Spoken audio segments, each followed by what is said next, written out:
primeira vista, as unidades do Sesc São Paulo parecem reunir ambientes com finalidades muito diferentes no mesmo lugar.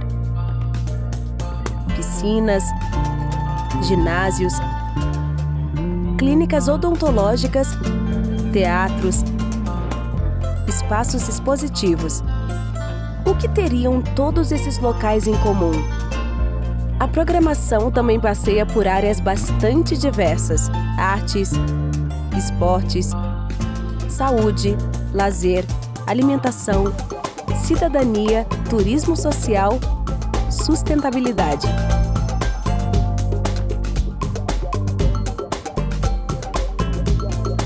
Desde criança venho aqui pro Sesc, sempre gostei de interagir com isso, né? Bolinha de gude, barro, pega-pega, correr no meio do campo, do mato, né? É isso que eu quero trazer para minha filha. É que ela tenha um espaço que ela possa brincar. Eu acho que é isso que é legal o Sesc trazer, né? Ele vem trazer essa união.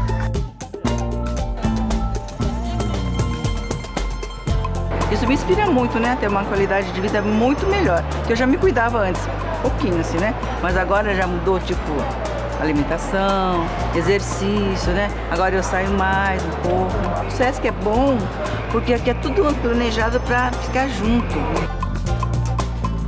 E para tudo ficar junto, é preciso pensar a cultura e a educação como conceitos amplos e integrados, imprescindíveis como preparação para uma vida de melhor qualidade.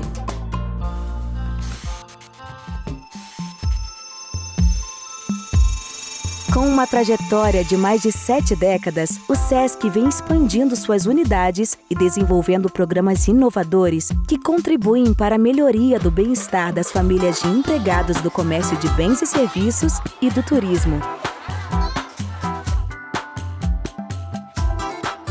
Os benefícios se estendem a toda a sociedade, porque as unidades se caracterizam como espaços de convivência criativa e democrática, sempre abertas ao público geral.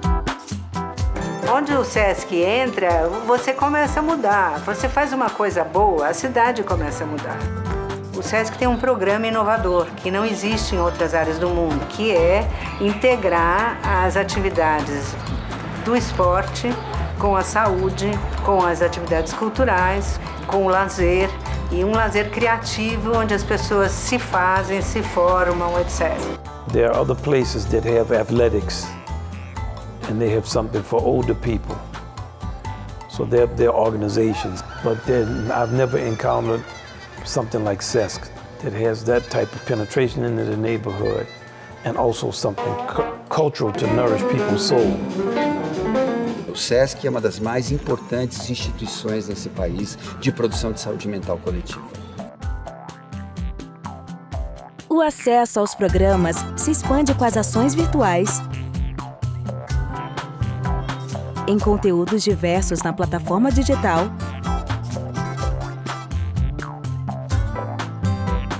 e no Sesc TV, além das obras do selo Sesc e das edições Sesc. Nosso trabalho é reinventar constantemente as estratégias de promoção do bem-estar social.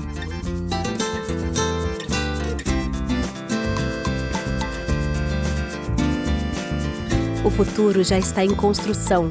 Os novos espaços físicos e virtuais são projetos que abarcam uma sociedade mais diversa, inclusiva e solidária.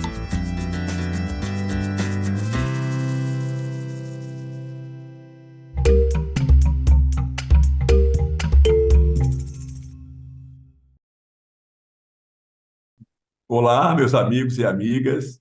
Aqui um bate-papo interessante dessa primeira edição do Free Paracatu, né, esse Festival Literário Internacional de Paracatu, aqui dessa cidade maravilhosa.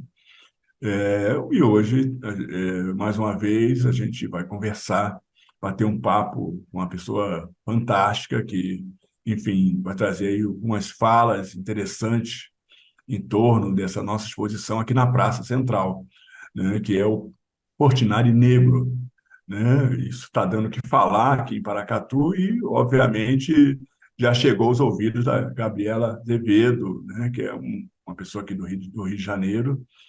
Enfim, e eu vou deixar aqui com que ela fale um pouco, converse um pouco conosco e a gente já agradece a companhia de vocês aqui, depois né, as indicações aí para os amigos e quem tiver no redor aqui de Paracatu, venha para cá. O festival está correndo solto, a nossa exposição idem, então, enfim, uma grande programação, né?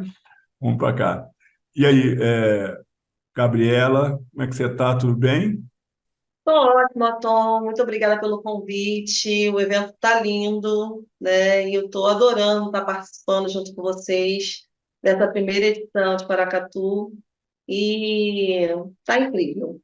Muito obrigada. O festival ele já teve assim alguns esquentas, né? A gente esteve aqui com Zeca Camargo, que também está aqui conosco. Depois fizemos a inauguração da exposição na Praça Central com Guilherme de Almeida, né, lá do projeto por João Cândido Portinari.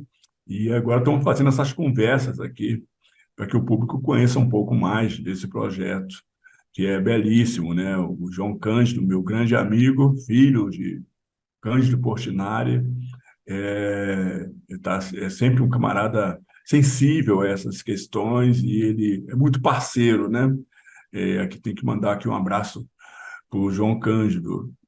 Bom, eu queria que você falasse um pouco do seu trabalho aí no Rio de Janeiro, né? Você trabalha com tranças e você resolveu ligar essa questão das tranças à obra do Portinari. Então, eu queria que você falasse um pouquinho de você e depois você falasse como é que você conseguiu esse feito extraordinário de fazer essa linguagem, né?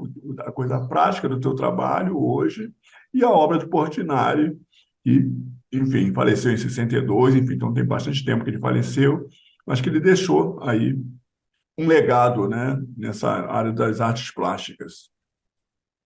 Tom, então, eu sou transista desde a infância, né? Então, assim, eu me relaciono com a trança desde pequena. E eu comecei a trabalhar com trança com 18 anos, né? Essa oportunidade que eu tive, eu comecei a trabalhar num centro cultural. Era um salão e um centro cultural. Então, ali a gente já falava sobre arte, né? A gente já falava sobre cultura, a gente já falava sobre todas as expressões que a gente conseguia trazer um sentimento. Isso com 18 anos em Brasília. Então, a partir disso, eu comecei a dar aulas em escolas, né, de oficinas de trança. E para isso, eu precisei estar estudando a história da trança, porque quando você trabalha com a trança mais profundo, você não leva essa trança como um produto a ser comercializado, né, somente. Você traz esse resgate ancestral e você começa a ficar sensível a todas as expressões de arte possíveis. E eu acredito que todo mundo que é artista sempre tem esse olhar que traz muito para o seu lado, sabe? A gente que é transista, a gente vê trança em tudo quanto é lugar, quem é pintor vê pintura em tudo quanto é lugar. E quando eu pesquisei sobre as obras, né, porque eu gosto muito de pesquisar sobre os artistas brasileiros, eu gosto muito de valorizar a arte brasileira, e a arte ela traz essa possibilidade de a gente voltar ao passado, entender o que é o olhar daquele artista para aquela população. A gente consegue também estar fazendo um recorte e, às vezes, valorizar o que foi vivido e, às vezes, repudiar e tentar mudar o futuro, né? E, às vezes, a gente vê algumas obras e fala assim, poxa, eu não gostaria de voltar a viver aquilo que aquele artista viu. Ou então, criticar mesmo o olhar daquele artista diante do que ele retratou naquele momento. E Cândido Portinari ele vem trazendo uma leveza, né, em algumas pinturas dele, muito bacana. Ele retrata o cotidiano do negro. Hoje em dia a gente fala muito sobre a nossa luta antirracista, né, sobre a luta antirracista, e a gente leva isso para dentro das escolas, a gente leva isso para dentro das nossas músicas. E quando você vê um artista, né, da década de 40, né, da década de 50, falando sobre os negros e tendo esse olhar diferenciado, trazendo uma humanização que ainda hoje a gente vê, né, o racismo nos transformando em animais ou em máquinas, né, e você vê que na década de 40 esse artista estava trazendo detalhes, né, sensibilidade da população negra, você simplesmente se apaixona pelas obras.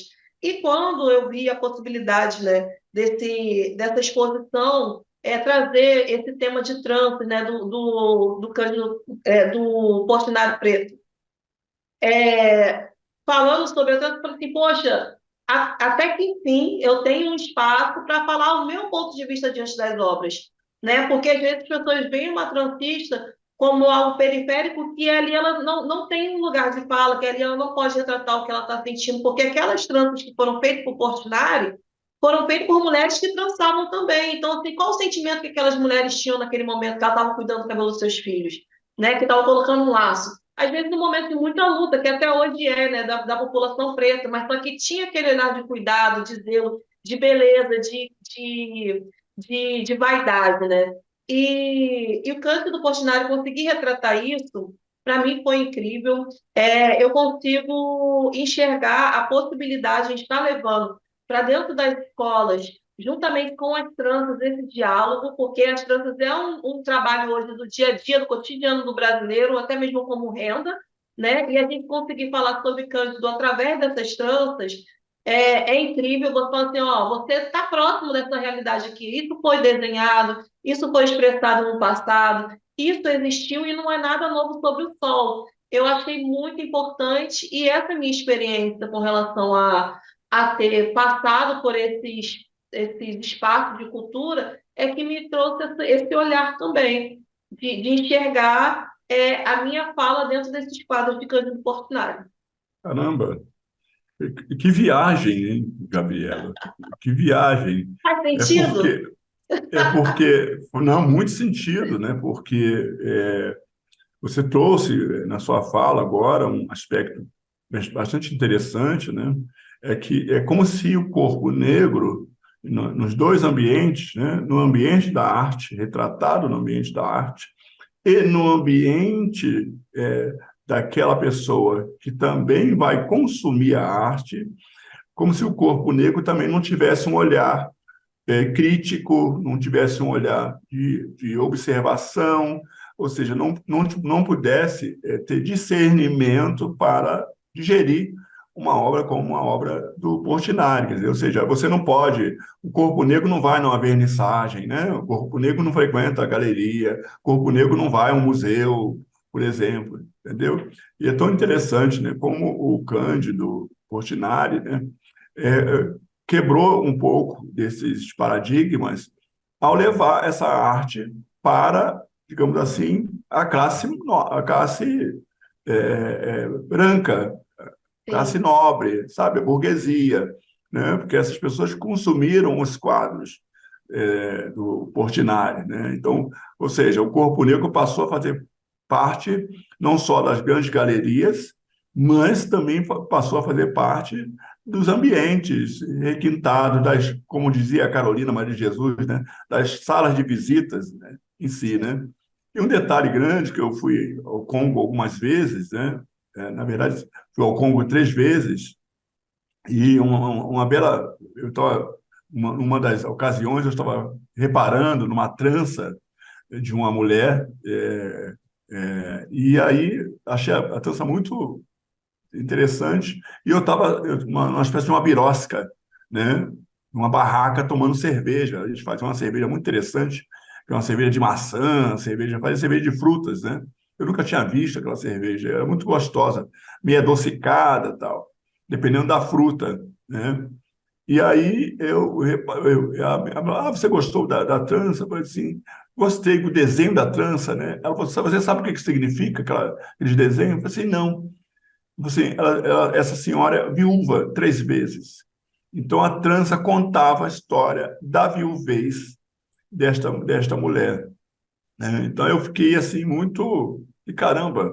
Ela falou assim, olha, o corpo, o cabelo, geralmente contam as histórias dessas mulheres. E essa mulher é uma mulher nova, muito nova, mas a guerra, né? Enfim, né?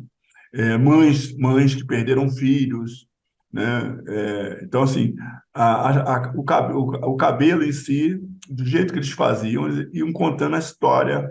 Era a maneira de contar a história, porque não conseguia contar a história de forma escrita, né? Sim. E às vezes muita gente não conseguia também fazer o oral, né? A oralidade pela história, e aí contava a história através do cabelo, era uma forma de eles contar a história. Então, achei isso muito interessante e vi um link aí da tua fala com relação a isso, entendeu?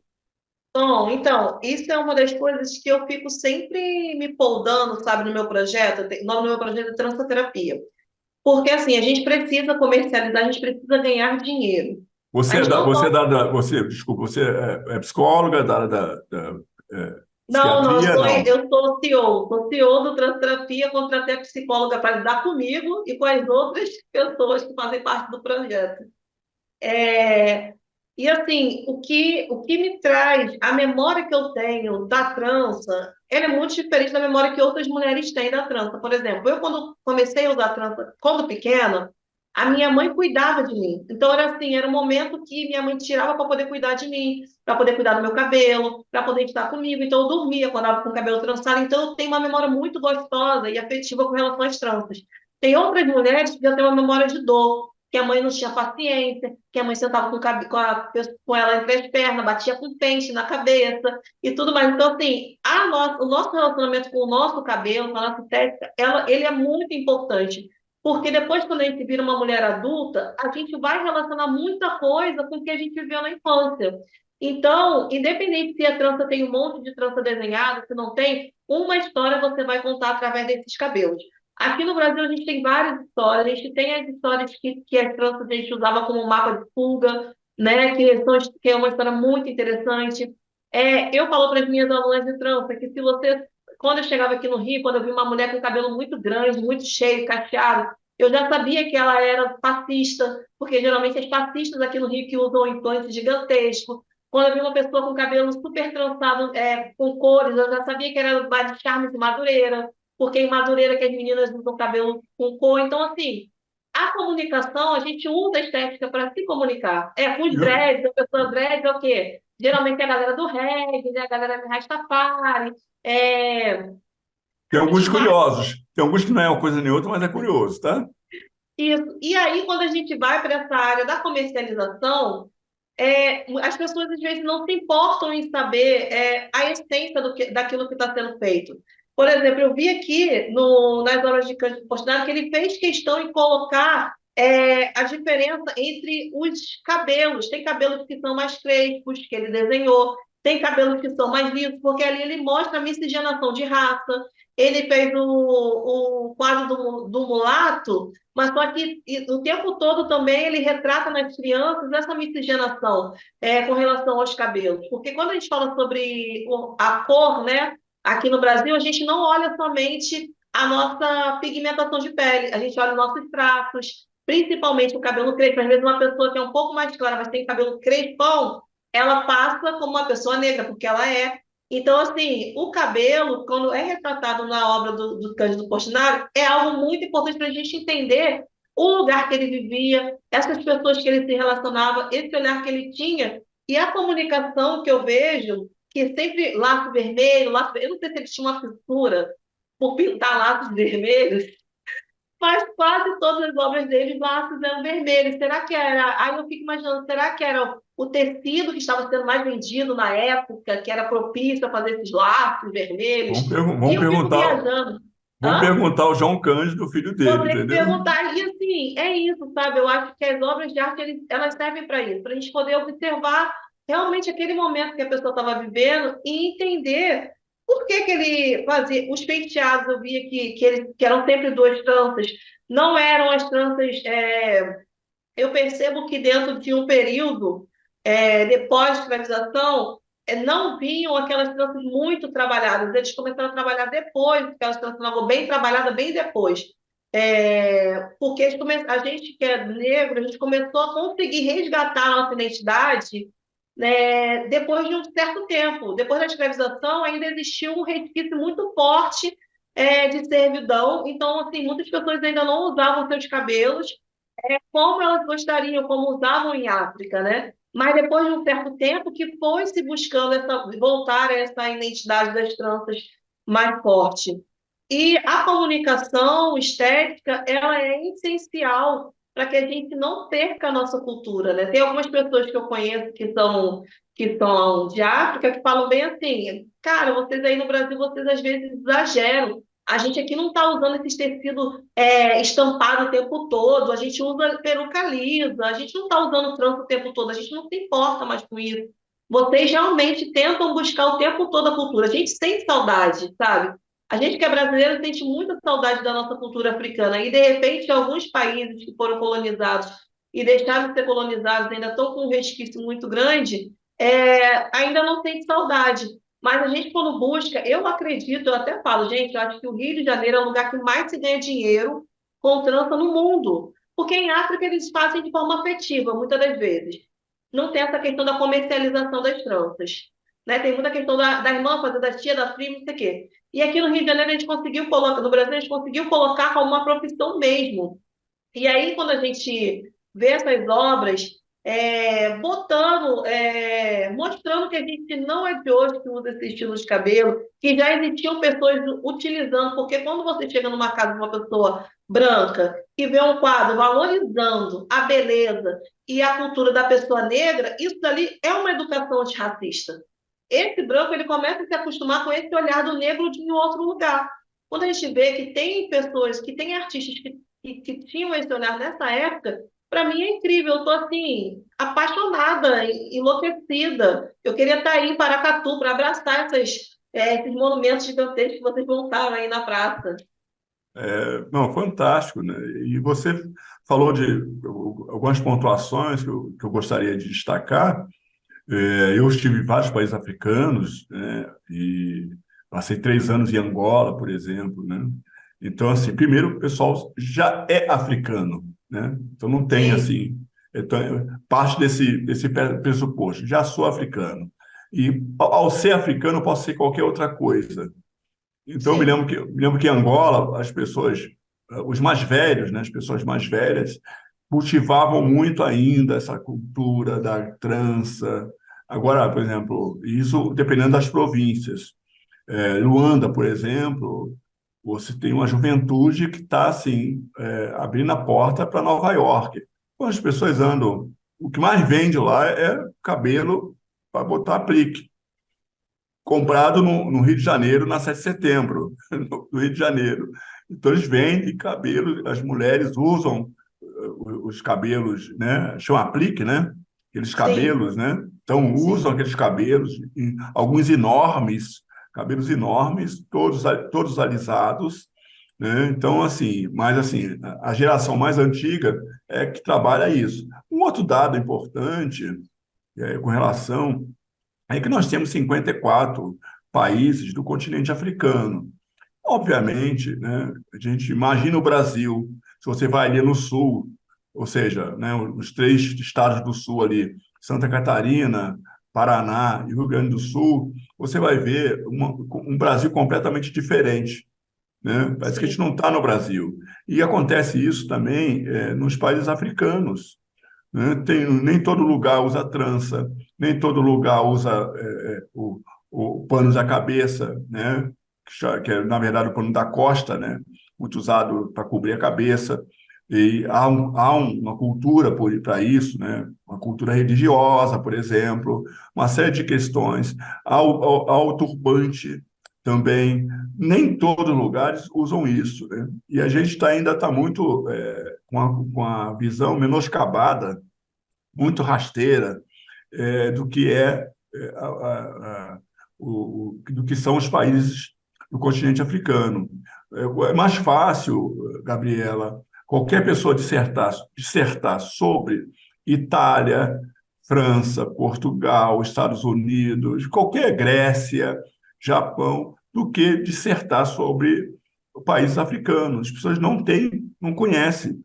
Acha que na África as pessoas vivem dentro do mato, no meio dos animais, nus, entendeu? Assim, aquela visão do século XVIII, sabe? Um pouco por aí. E acho que quando você traz elementos, né, não só de fazer trança, sentar ali, eu lembro muito da minha família fazendo isso em casa, né, cada um cuidando do cabelo de cada uma, né? E aqui, tipo, não, você, olha, tem que cuidar desse cabelo, senão você não vai arrumar namorado, marido, né? Tinha essas coisas assim. Você não vai conseguir emprego com cabelo assim. Então, trançava os cabelos, passavam Enê, pente quente, botava bob. Então, era um final de semana que eu percebia de cuidar de cabelo. E é coisa, né? Quando falar das. A mãe não tinha paciência, batia com pente, ela não tinha tempo. Não tinha tempo, porque geralmente carregada de filho para fazer coisas da casa, cuidar de marido, cuidar de casa, cuidar de filho. Então, assim, o mais rápido que ela pudesse fazer aquilo ali, disse que doía mesmo, né? Porque ela queria fazer aquilo, terminar aquilo logo. Então, é muito interessante quando você traz esse olhar, e eu fiquei muito feliz com esse tema, curioso em conversar com você sobre isso, né? Porque é uma percepção de uma artista. Você é uma artista genuína, né? Você não só cuida da cabeça, né? Você preserva uma cultura fundamental e educa as pessoas para essa cultura. Eu tenho certeza absoluta que as suas clientes, né, no geral é assim, né, nós temos poucos clientes, né, e uma leva enorme de clientes, mulheres, né, porque os homens usam poucas tranças, enfim, né, colocam mais dreads nesse nível, mas assim, eu tenho certeza que suas clientes ficam ouvindo de você ou ficam indicando, olha, esse cabelo aqui é legal por isso, por aquilo, porque tem essa referência, ou eu estou enganado? Não, não, com certeza. A gente troca muito, né? É, o ser profissional, ele passa por isso, né? De saber o que que adequa a cada cliente, o que que cada cliente se identifica. Essa troca com o profissional e com o cliente, ela é super real, sabe? A gente aqui também, a gente é dread make também, então a gente tem uma cartela gigantesca de homens. Então, assim... o que eu acho bem bacana também, Tom, que eu não sei se todo mundo tem essa possibilidade, é que eu atendo muitas pessoas do movimento preto.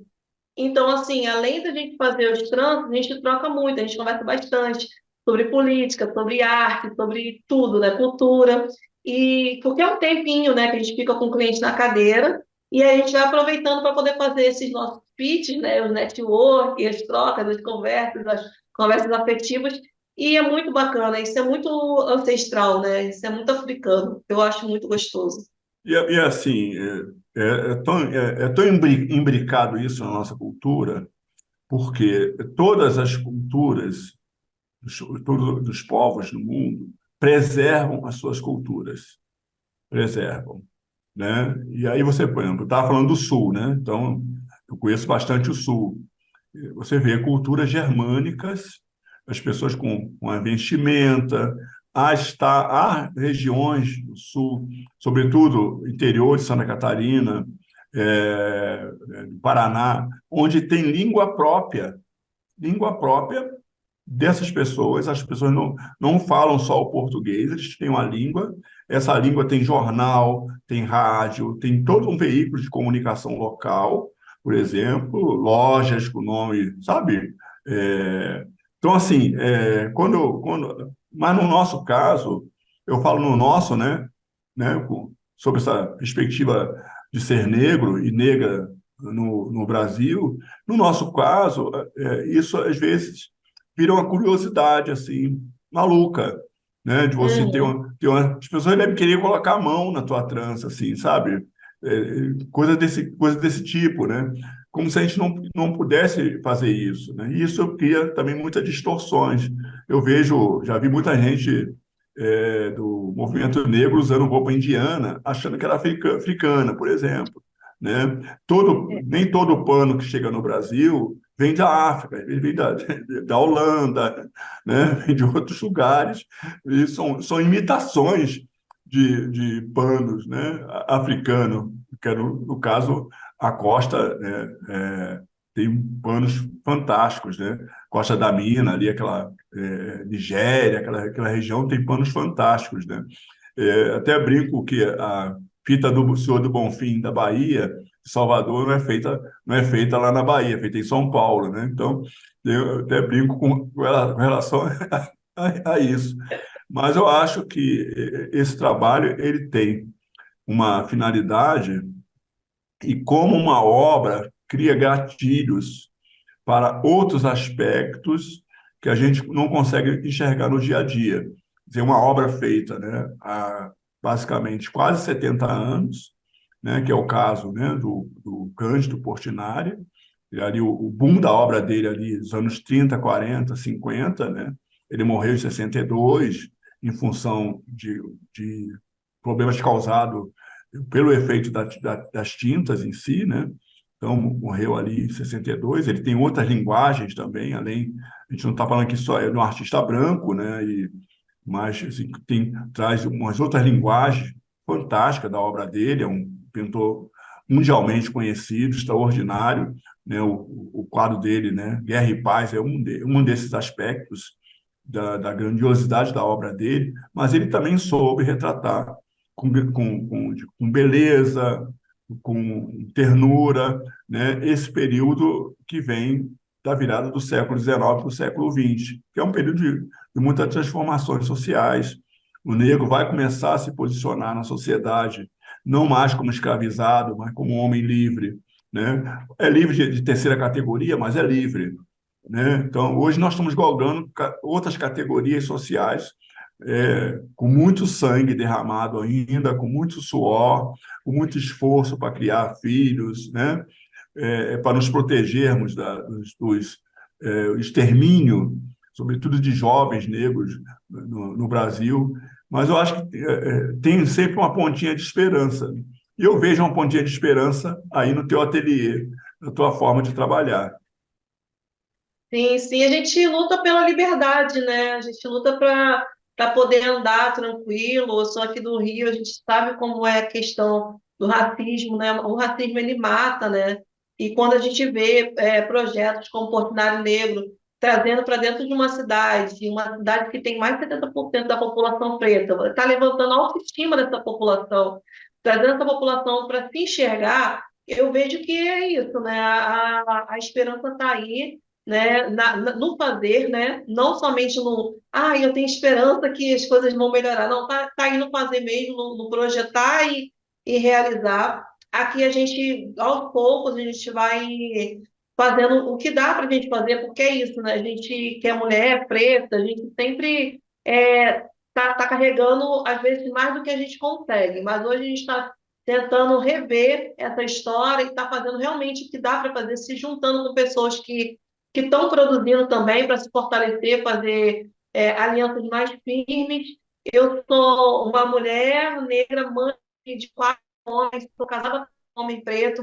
Então, assim, eu preciso estar nessa luta antirracista. Eu não falo sobre a questão do não racismo, não é porque é clichê ou porque é uma coisa que hoje se vende muito, né? Você consegue estar entrando em diversos lugares com essa pauta de racismo, consegue, às vezes, estar até monetizando. Não é por isso, é porque realmente a gente necessita estar vivo. Eu necessito falar para meus filhos, olha, vocês vão sair para ir para a escola e vocês vão voltar em paz, porque hoje em dia as pessoas entendem que nós temos o mesmo valor, o nosso sangue ele tem o mesmo valor do que o outro, nós somos tão inteligentes, somos tão importantes quanto o outro, e é por isso que eu luto hoje, sabe? E eu uso as ferramentas que eu tenho, que são as tranças. Eu não tenho outra. Eu tenho as tranças, também sou poetisa. Eu gosto também de escrever umas coisas aí, a próxima vez, quem sabe, eu participo com um livro, né? Sou poetisa também. Mas é isso. Eu estou muito feliz por poder lutar, sabe? Por poder enxergar o que muitas das vezes, se a gente não parar para estudar, a gente só reclama e a gente não enxerga o que já foi feito. Por exemplo, o Cândido Portinari já fez. Quanto tempo está feita essas pinturas? E só agora a gente consegue enxergar, né, que existia um arsenal voltado para a nossa população. Só agora que a gente consegue reunir todas essas obras falam assim, não, beleza, existe o racismo, existe um monte de coisa que existe, mas também existia um artista na década de 40 que estava falando sobre a beleza negra. A gente fala que as pessoas não acham os negros bonitos, a gente está ficando negro bonito hoje, mas há 70 anos atrás já existia, então não é uma luta de agora, sabe? Essa luta de racista não é de agora, esse rolê não é de agora, então a gente precisa estar resgatando o que já foi escrito para a gente não precisar toda hora ficar voltando, sabe? Pô, o terreno já foi capinado, vamos a partir daqui? Sabe? A partir de onde que a gente tem que ir? Mas não, a gente quer pegar toda hora o terreno cheio de capim e capinar tudo de novo. Não, já existe uma história.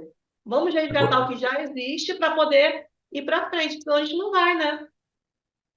agora é convocar o povo para laje, né? Enfim, então agora é isso. Vamos bater laje agora, né? O terreno já está capinado, limpado, então vamos fazer a laje, Sim. levantar, edificar, né? O nosso prédio. Olha, eu ficaria aqui eternamente falando contigo, mas eu sei que você tem muita coisa para fazer, tem muitas Cheio de cabeças aí para. filhos, cheio de filhos. Oh my God! Muitas cabeças para cuidar, entendeu? Mas fiquei muito feliz aqui com a nossa conversa. Você é uma pessoa muito especial, do ponto de vista de uma mulher negra, enfim, um artista. Você é um artista, já é poeta também, né? Portinari também escreveu poesia, então tem um belo livro publicado dele pelo filho, João Cândido Portinari, um livro muito fantástico nessa área. Então, eu te agradeço, espero que o pessoal que está nos assistindo aqui também tenha gostado desse bate-papo, tenha navegado um pouco nessas colocações feitas pela Gabriela com relação às tranças, esses links, né, que as tranças fazem, e aí a Gabriela destacou boa parte delas aqui para a gente. Isso é cultura, isso é uma informação que às vezes a gente não tem no dia a dia, então acho bem legal, gostei muito, e Gabi, muito obrigado, e a gente vai seguindo aqui com a nossa programação, aqui com o Flip Paracatu, o primeiro Festival Internacional Literário de Paracatu, com uma programação fantástica. O pessoal pode acompanhar aqui no nosso site, visite aqui a exposição na Praça Central, e seguimos, então, aqui, já agradecendo, nos despedindo aqui de Gabriela. Gabriela, brigadíssimo, né? E não se perca da gente, viu? Tom, muito obrigada, obrigada pelo bate-papo. Para mim foi maravilhoso. A gente se expressar sempre é bom e tá tudo lindo. Espero que todo mundo tenha gostado bastante. Compartilhe com os amigos, fale mais. Quanto mais a gente conseguir mobilizar esse evento, mais possibilidade a gente tem de criar novos processos, né? Para a gente continuar aí na luta. E é isso, eu estou muito feliz e muito satisfeita com o projeto, com o evento. Parabéns por Obrigado, tudo. tá? Boa sorte para você nas tuas tranças. Quando eu for ao Rio, eu vou te procurar para você fazer a trança em mim, viu? Trança não. Por favor. Fazer a manutenção dos meus dreads. É isso aí. Vem pro Trança Terapia, você também. Um beijo, valeu, valeu.